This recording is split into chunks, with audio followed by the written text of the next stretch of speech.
Let's study a new chapter today, capital budgeting and the cash flow estimation.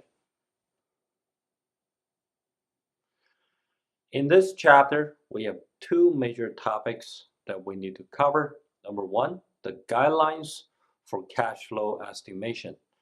And number two, we're going to do cash estimation by using a numerical example.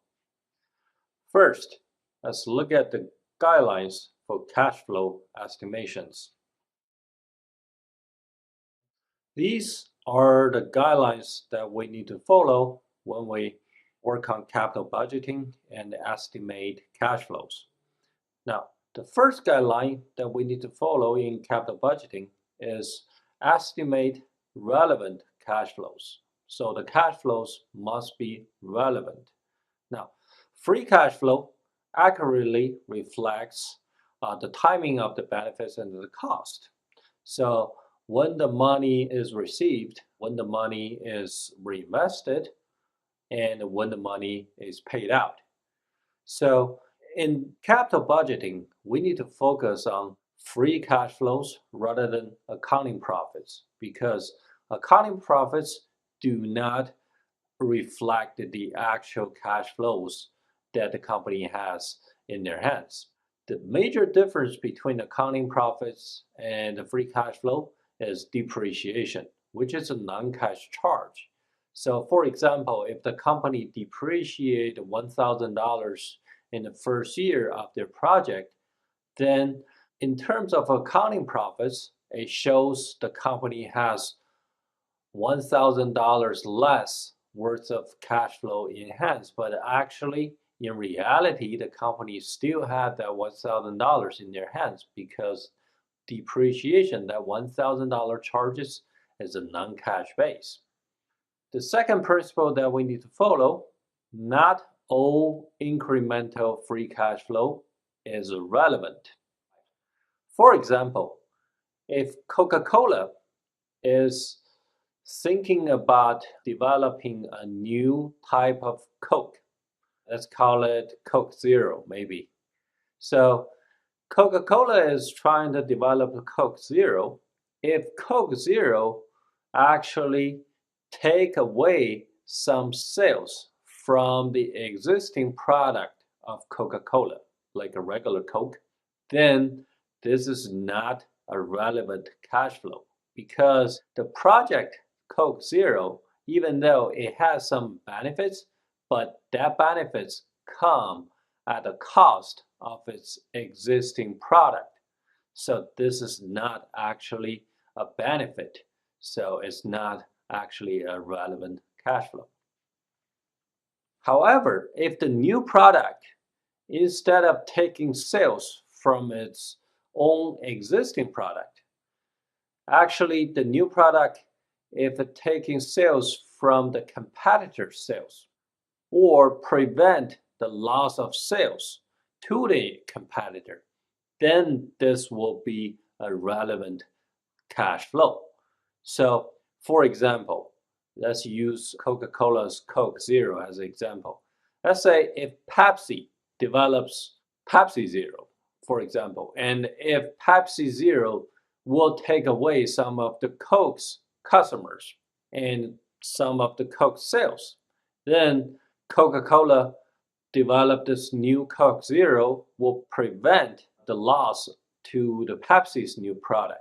So in reality, some companies' new projects or new product do take away some of its sales and customers from its existing product. However, in other cases, many times we see that company's new project actually will increase sales of the existing product. So for example, let's say if the company is a supermarket, so the supermarket is selling grocery and other stuff to its customers. And if the company's new project is to add a coffee shop to the supermarket, actually, and this new project to the coffee shop originally might just bring in some customers only for coffee. But because the customers were in the supermarket, they might just pick up something from the supermarket in addition to the coffee. So actually, this new project at the coffee shop actually increased the sales of the existing product of the company. So this is what we call the synergy effect, and it is a relevant cash flow.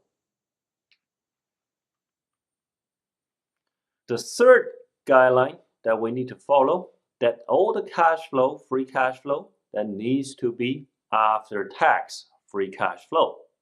And all the after tax free cash flow must be measured incrementally.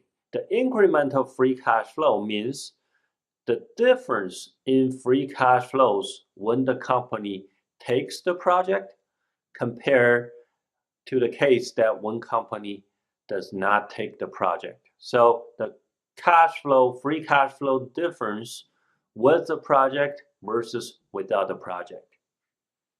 The number 4 guideline in capital budgeting is about incremental basis. So similar to cash inflows, cash outflows must also be considered on the incremental basis. For example, if we are adopting a new project and this new project is buying a new equipment, and this new equipment is to replace an old equipment. Now, to adopt this new equipment, we have to train our current employees who are used to the old equipment. We have to give them training, get them used to the new equipment, and make the new equipment functional. So this training cost actually is a cash outflow, and that has to be an incremental free cash flow as a result of this project. And this cash flow that needs to be considered or incorporated in the capital budgeting process. Now, the 5th guideline that we need to follow in capital budgeting is that sunk costs are not incremental cash flow.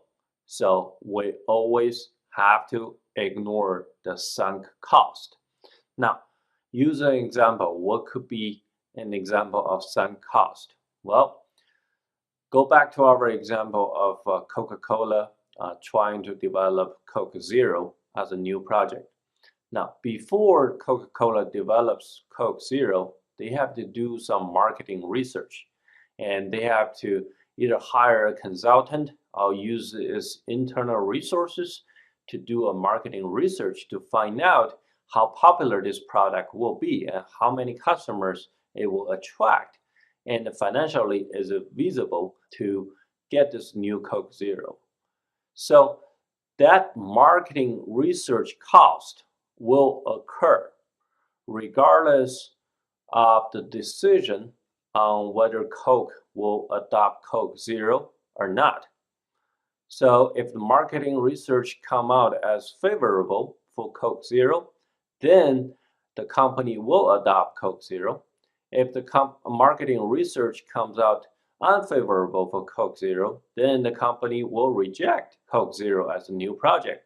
But regardless, the company accept or rejects Coke Zero, the marketing research cost will occur, and that will be a sunk cost regardless of the decision on the new project.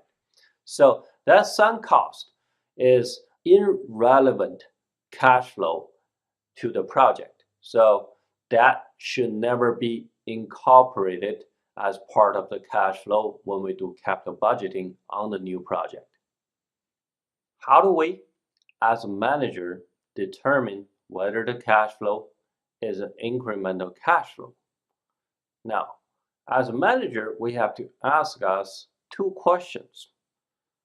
Will the cash flow occur if the project is accepted? Number 2, will the project occur if the project is rejected? Now, if the answer is yes to the first question, yes, the cash flow will occur if we accept the project, and no, the cash flow will not occur if we reject the project, then that cash flow must be an incremental cash flow. Sunk cost is not an incremental cash flow because whether we accept the project or not, that cash flow will occur regardless.